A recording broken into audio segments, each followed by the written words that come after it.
I would say, however, that it's not that easy to maintain sexual interest on a continuously rewarding basis across long spans of time, say with the same partner. Now, maybe it's not that easy to maintain it, period, as we age, say. Fantasy can provide pointers to overcome that proclivity for the deterioration of sexual interest. I remember reading, I think it was in Raymond Carver, whose works I love, a detective, the greatest of detective novels, Private Eye, really. No, it was Raymond Chandler. He talked about the beauty industry and the fashion industry and the hundreds of millions of dollars, billions of dollars that people spend on that, enhancing sexual interest, and came to the conclusion that it was all worth it because it's difficult to do. It's difficult to pull beauty into sexuality. It's difficult for each of us to maintain our attractiveness to other people. It's difficult under many circumstances to maintain being attracted. Well, so you have fantasies, and that's the part of you that has a proclivity towards sexual gratification, trying to make what it needs and wants known to you. And I would say incorporating that into your sex life is probably the best bet, your best bet. And so those are fantasies that you could hypothetically talk about with your partner, assuming that you have a partner that you could talk to about such things, and maybe that would free him or her up to talk about such things with you. And maybe your partner might be more interested in your fantasies and helping you along with them than you think. Look for the wheat instead of throwing it all out as chaff to begin with.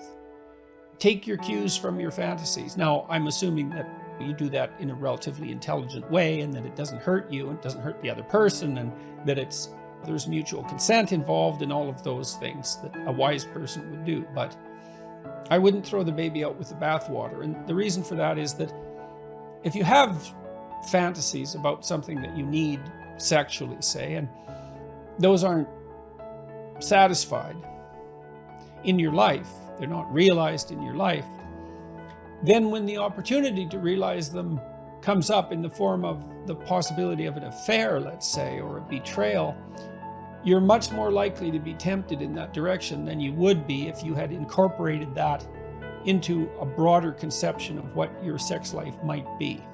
One way of maintaining satisfaction with a monogamous partner is to vary what you do with that partner. And if that variation is fueled by your mutual sexual fantasies, and then those fantasies are gratified, then one source of motivation to look elsewhere and potentially blow your whole life up and that of your partner as well while doing so is, Erich Neumann, famous student of Carl Jung, said, don't pretend to be better than you are. He didn't mean don't try to be a moral person, don't try to improve yourself or any of that. He meant don't lie about what you are and what you want. And maybe you're ashamed of it, maybe you should be, but maybe you shouldn't be.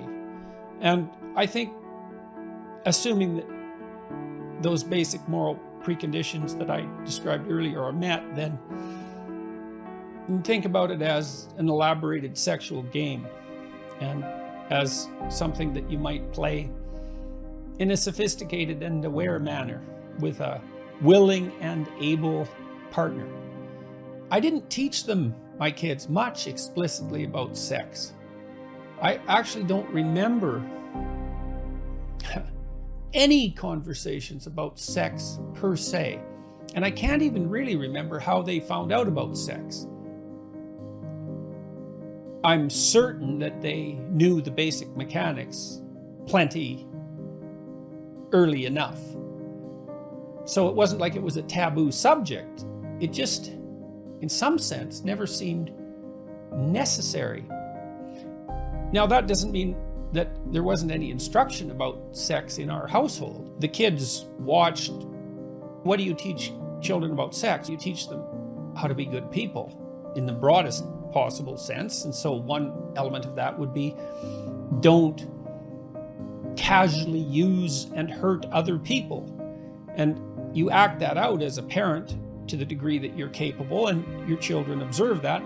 They also observe how you treat your wife or husband. Oh, they're observing that all the time. You can be sure of that. And then they also observe how you treat your son and your daughter, and how you differentially treat them as well. And so they're learning about sex in the broader context of human relationships all the time. And most of that's implicit. And my wife Tammy and I have a strong monogamous relationship. That's what we explicitly committed to and what we both implicitly desire. And physical affection, and some of that demonstrative, some of that the kids witnessed, us hugging or kissing, that sort of thing. Nothing more than that.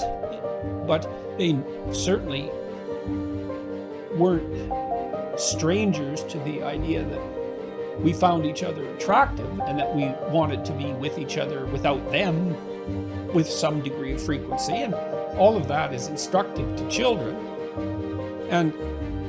But I think the most important lesson about the morality of sex was probably taught to them merely as a consequence of observing how we treated each other, and also, by extension, how we treated them.